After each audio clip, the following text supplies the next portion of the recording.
On peut très bien commencer à créer de nouveaux réseaux à 90, 91 ans, voire au-delà, parce que on stimule son cerveau.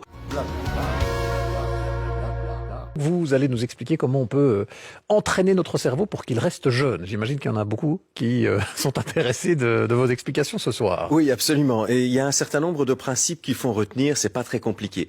Le premier principe, le cerveau ne s'use que si on s'en sert pas. D'accord. On a cru pendant des années que on recevait à la naissance et puis au fil des premières années un certain nombre de neurones, des milliards de neurones, parce qu'il y a des milliards de neurones dans notre cerveau, et puis qu'à partir d'un certain moment, eh bien, les neurones s'éteignaient, on en avait de moins en moins, et donc, voilà pourquoi on commençait à avoir des problèmes de mémoire, toute une série de problèmes dits cognitifs, des problèmes de raisonnement et tout ça. C'est logique puisqu'on a moins de neurones, donc forcément, on fonctionne moins bien. Eh bien, c'est totalement faux. Ça, c'est le premier principe. Toujours que c'était vrai. Voilà. Alors non, attention. Ce que je veux dire, c'est que oui, on a un certain nombre de neurones et que ces neurones peuvent mourir avec l'âge. En revanche, il est tout aussi possible de confectionner de nouveaux réseaux de neurones à tout âge. Et donc, on peut très bien commencer à créer de nouveaux réseaux à 90, 91 ans, voire au-delà, parce que on stimule son cerveau. Donc, il ne faut pas croire qu'on a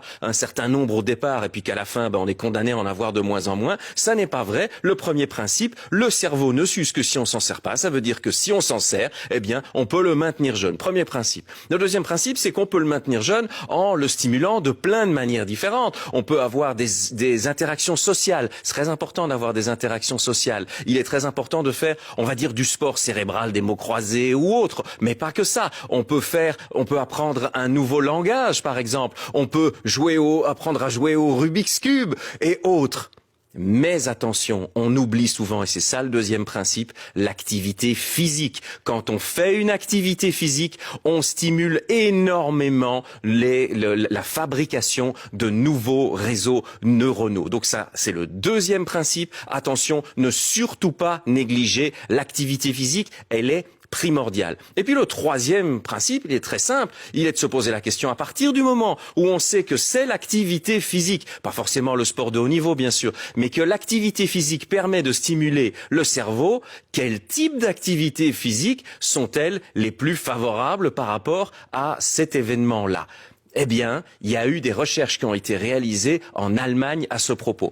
Les chercheurs ont demandé à un certain nombre de volontaires de participer à l'étude et ils les ont regroupés, c'est des gens relativement âgés, et ils les ont regroupés en trois catégories différentes. En fait, il y avait trois groupes différents. Un premier groupe, c'était un groupe qui ne pratiquait pas d'activité physique.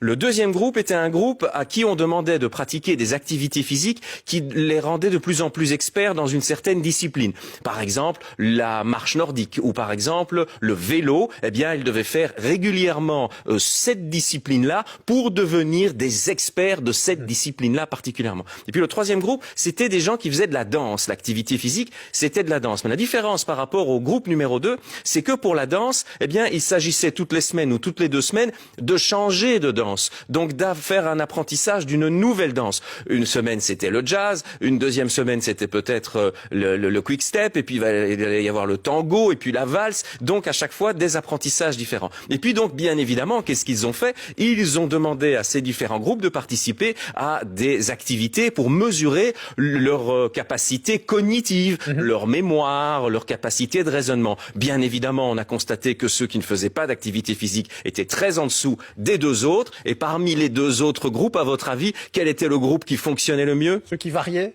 des Bien entendu, ceux qui variaient, donc le groupe des danseurs. Et donc, la règle est très simple. 1, utilisez votre cerveau. 2, pratiquez de l'activité physique. Et 3, variez, essayez d'apprendre des nouvelles choses. Vous allez conserver votre cerveau jeune plus longtemps. Eh bien, voilà de bons conseils. Merci à vous, Patrice Goldberg.